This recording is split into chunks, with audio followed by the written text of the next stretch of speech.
Have you ever wondered why feeling lost, utterly, painfully, terrifyingly lost, seems to strike at the exact moment your life should make the most sense? You've followed the rules. You've done everything society promised would bring clarity. You've built an identity, planned a future, checked all the boxes. And yet, one morning, without warning, the entire structure collapses. Your ambitions feel hollow. Your relationships feel distant. Your routines feel mechanical. Your sense of self begins to dissolve like mist under a rising sun. You think something has gone terribly wrong. But what if I told you that this feeling, the disorientation, the emptiness, the loss of direction, is the first unmistakable sign that you are waking up? Not spiritually awakening in the romanticized sense people like to post about, but in the raw, uncompromising, universe-shaking way that mystics have whispered about for thousands of years. What if being lost isn't a mistake at all, but the exact doorway through which awakening enters? Chapter 1: The moment the old map stops working. The modern world convinces you that a good life is one with a clear plan. Know who you are. Know what you want. Know where you're going. But here's the hidden truth most never realize. Your life must fall apart the moment it stops reflecting who you truly are. Not because you failed, but because the deeper intelligence of existence refuses to let you live a life too small for your soul. There comes a moment, subtle, quiet, almost imperceptible, when the old map simply stops matching the territory of your existence. You look at the goals you once worshipped, and feel nothing. You attempt to push yourself into the old routines, and find your body refusing to cooperate. You try to resurrect the old identity, but it slips through your fingers like sand. And your first instinct? Panic. What else could it be? After all, if you no longer know who you are or where you're going, surely you must be lost. But this panic is a misunderstanding. You are not lost. You are being stripped of the lies you once mistook for yourself. Your confusion isn't a failure of direction. It is the absence of illusion. Chapter 2: The Ego's Collapse, and Why It Feels Like Death. Let's be brutally honest about something. The sensation of being lost doesn't come from the world. It comes from the ego losing control. You see, the ego is not your identity. It is your narrator. A fragile story-spinning mechanism that convinces you that you are a solid, separate someone. And it lives in constant terror that you might notice the truth. That it was never real. So the moment awakening begins. The moment your awareness starts peeling back the layers. The ego experiences this unraveling as death. Not a poetic death. A genuine existential annihilation. And it screams. It tells you. You're failing. You're broken. You're going backwards. You're losing everything. But that voice is not wisdom. It is the actor terrified of the play ending. The character fears the final curtain, because it believes it is the performance. But the deeper awareness, the one watching the show, knows there is no need to panic. It knows that what dies in awakening is never the true self. Only the costume. Feeling lost, then, is not the loss of yourself. It is the loss of everything you are not. Chapter 3: A Story About Falling Apart. Let me tell you a story that countless seekers have told me in different words, different forms, and different lifetimes. A man once said, "Alan, I don't recognize myself anymore. My routines feel foreign. My job feels meaningless. My relationships feel like echoes of someone I no longer am. Everything is dissolving, and I can't stop it." He was terrified. But I told him, "Good. This is the beginning. Because awakening never begins with adding something new. It begins with the removal of everything false. Just as a sculptor doesn't create by adding clay, but by carving away all that is not the statue. This carving hurts. It feels like destruction. It feels like losing yourself. But what you are losing was never you. The universe is not dismantling your life. It is dismantling your illusions. And it will continue doing so. Until what remains is only the truth. Chapter 4, The Illusion of Life Purpose. One of the greatest myths humanity has been sold is the idea that you must know your life purpose. People chase this idea like a horizon that forever recedes as they walk toward it. They think purpose is something they acquire. Something bestowed upon them. Something waiting to be found. But what if the opposite is true? What if purpose is not discovered, but revealed? And only after everything you thought was your purpose has collapsed. This is why you feel lost. The universe is pulling the ground out from under you. Not to punish you, but to prevent you from clinging to a purpose too small. Too limited. Too conditioned by everything that wasn't your own voice. Feeling lost is the clearing of the field. Before the new seeds can grow. It is the blank page. Before the real story can begin. It is the silence. Before truth speaks. Chapter 5, The Void, the Sacred Territory of Awakening. Anyone who walks this path truly walks it. Not just romanticizes it. Will eventually enter what mystics have called for millennia. The void. The void is not depression. Depression still believes in the self. The void is the absence of belief itself. It is the moment when nothing feels real. Nothing feels meaningful. Nothing feels solid. Most people run from the void in terror. Searching desperately for distraction. For comfort. For anything that resembles the old life. But the few who dare to remain. Who sit in that empty, silent, terrifying space. Discover that the void is not the enemy. It is the birthplace of awakening. Because when everything false falls away, what remains is the one thing that cannot be lost. Awareness itself. The silence watching the collapse. Is the self that cannot die. The nothingness you encounter. Is the doorway to what you truly are. Chapter 6, When Lostness Becomes Guidance. There is something paradoxical, almost mischievous, about the way the universe guides those who are beginning to awaken. You would expect clarity. A path. A sign. A revelation.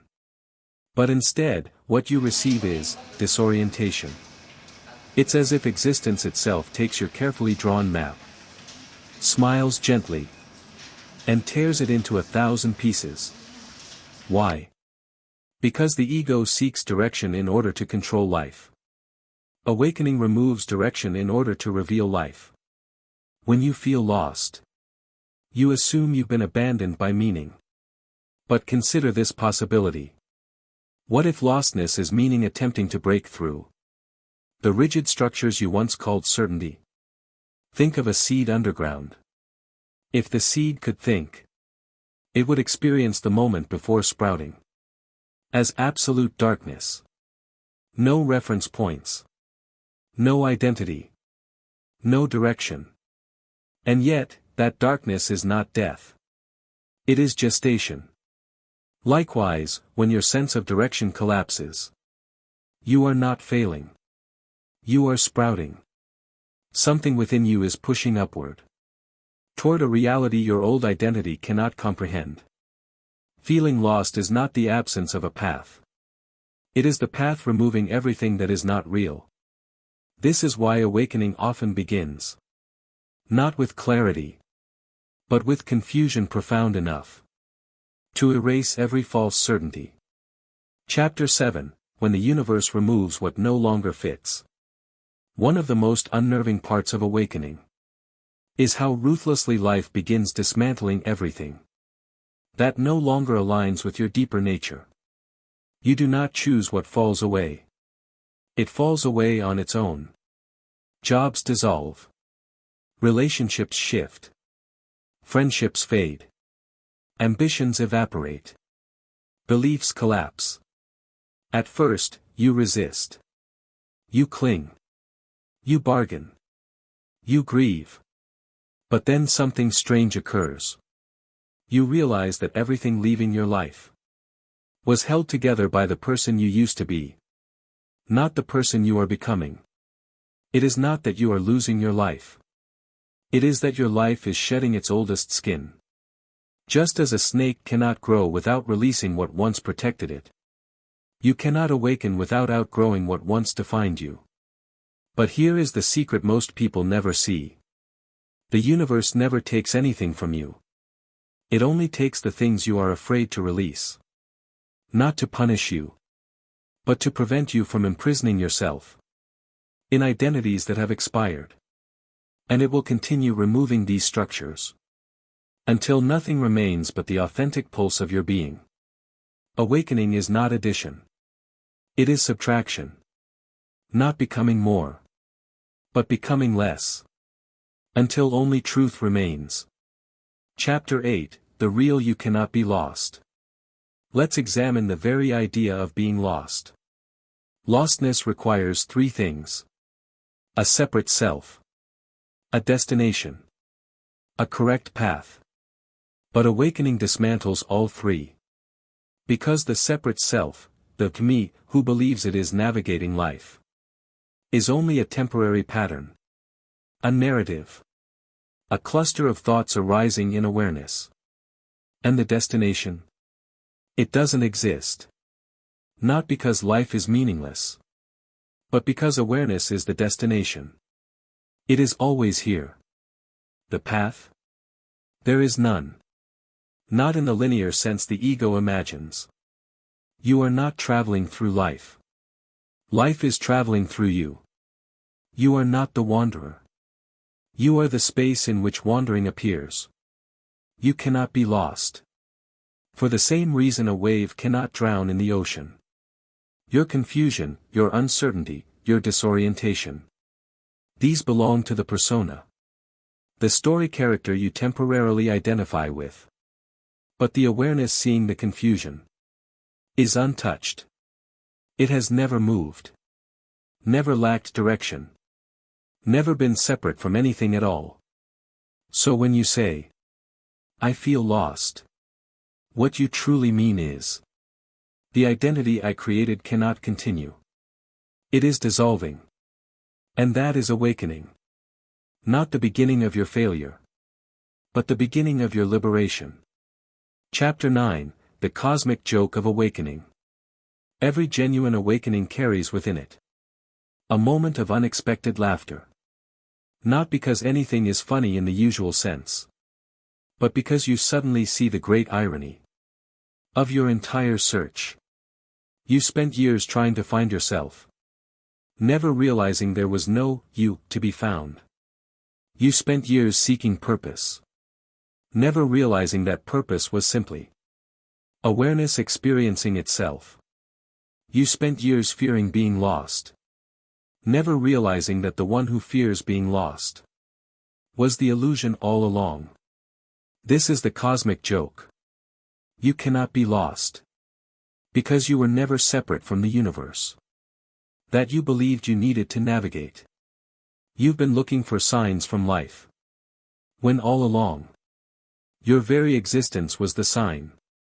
And at the moment this is seen deeply, not as an idea, but as a recognition. You laugh. Not mockingly. Not cynically. But with the stunned relief of someone who discovers they were never in danger. Never behind. Never off the path. Because there was no path. Only the dance of consciousness, pretending to forget itself, so it could delight in remembering. Chapter 10, The Threshold Before Real Awakening. Right before awakening stabilizes, there is always a pause. A quiet, trembling moment. When you feel suspended between two worlds. You are no longer the old self, but not yet completely comfortable in the new. You feel transparent, unfinished, undefined. This is the sacred threshold. The ego calls it being lost. The mystics call it being free. Because when you stop knowing who you are, you stop imprisoning yourself in identities. When you stop knowing where you're going, you stop resisting where life wants to take you. And when you stop clinging to meaning, you begin to perceive meaning everywhere. Feeling lost, then, is not the absence of yourself. It is the moment you step out of the costume and glimpse the naked awareness underneath. It is the undoing. Before the unveiling. The silence. Before the illumination. The question. Before the recognition. Chapter 11, The End of Seeking. Sooner or later, every seeker reaches a peculiar moment. A moment when the questions lose their urgency. A moment when the obsession with finding answers melts into something quieter, softer, more spacious. You stop trying to force clarity. You stop wrestling meaning into shape. You stop demanding that life reveal a direction. Not out of hopelessness, but out of a strange, unexpected trust that begins to bloom in the absence of certainty. This is the beginning of the end of seeking. Because the one who was searching was never the real you. It was a collection of fears, memories, beliefs, and borrowed expectations, pretending to be an identity. And when that bundle begins to unravel, seeking becomes unnecessary. What remains is presence. Simple, immediate, unadorned presence. The one thing that was always available, yet always overlooked. The irony, of course, is that seekers spend their entire lives searching for what has never been absent. They stare into the distance, while standing on the treasure they long for. Feeling lost collapses the illusion of distance. It dismantles the idea that the destination is elsewhere. And in that collapse, the seeking ends, not because you have found anything, but because you realize there was never anything missing. Chapter 12, Discovering the One Who Cannot Be Lost. When everything you thought you were dissolves, something subtle begins to reveal itself. It doesn't appear with fireworks. It doesn't announce itself with trumpets or visions. It arrives quietly, like a whisper returning to the place it always belonged. You begin to sense there is an awareness here, a stillness, a presence. It watches your confusion without being confused. It witnesses your fear without being afraid. It sees your lostness without being lost. This awareness is not found. It is recognized. Like seeing your own reflection in a mirror, and suddenly remembering it was always you. And here is the deepest realization. The awareness looking through your eyes right now has never been lost, never been broken, never been uncertain. It doesn't move when your life moves. It doesn't collapse when your identity collapses. It doesn't disappear when meaning disappears. It is the silent witness, in which all experiences arise and dissolve. And once you sense this, even for a moment, you realize that feeling lost was never a danger. It was the invitation, the dissolving of the false, so the true could finally be seen. Chapter 13, The Return, Life Begins Anew. Awakening doesn't remove you from life. It returns you to it. Not as a character struggling to navigate the world, but as the awareness in which the world appears. This return is gentle, humble, almost unnoticeable at first. You begin doing ordinary things again. Washing dishes, laughing with friends, walking down familiar streets. But something is different. You are not acting from a script. You are not performing a role. You are not living inside a mental narrative. Life feels immediate, unfiltered, alive. You stop needing answers. Because you discover that questions and answers arise in the same space and are made of the same substance. You stop needing certainty. Because you realize certainty was always just fear in disguise. You stop needing identity. Because you see identity as a temporary costume, worn by something far vaster than your mind can comprehend. In this return, nothing outward changes, but everything inward transforms. You have not escaped the world. You have simply stopped being trapped by your idea of it. Chapter 14, The Cosmic Realization. Every genuine awakening arrives at the same revelation, spoken in countless ways throughout history, yet always pointing to one immovable truth. You were never separate from the universe. You believed you were lost within. You are not a wanderer trying to find the path. You are the path. You are not a seeker searching for meaning. You are the meaning. You are not a fragment broken off from something larger. You are the whole appearing as a fragment, for the sheer delight of rediscovering itself. This is the cosmic joke. For years, you feared you had lost your way, never realizing you were walking through a dream, constructed by a self that never truly existed. You were terrified of losing yourself, never realizing the self you feared losing was the very illusion blocking your freedom. You believed you were waking up into something new, never realizing you were simply returning to what had always been here. Final reflection, you were never lost. So let us return to the question. Why does feeling completely lost signal the beginning of awakening? Because only when the old identity collapses can the deeper truth emerge. Only when the map disintegrates can you stop navigating and start experiencing. Only when meaning falls apart can you see meaning everywhere. Only when the ego dissolves can the awareness beneath it finally be recognized. Feeling lost is not the darkness before the dawn. It is the dawn. The moment the first light breaks through the cracks of a life too small for your soul. You did not lose your way. You lost the illusion that you ever needed one. You did not lose yourself. You lost the story that was never you. You did not lose your purpose. You lost the idea that purpose was something external, rather than the simple act of being awake. So when you feel directionless, empty, disoriented, smile gently. It means the universe is unmaking you, so it can reveal you. It means you are stepping out of the dream and into awareness. It means you are finally, after so many years of searching, coming home. And here is the final secret. You were never lost. You were only learning how to see.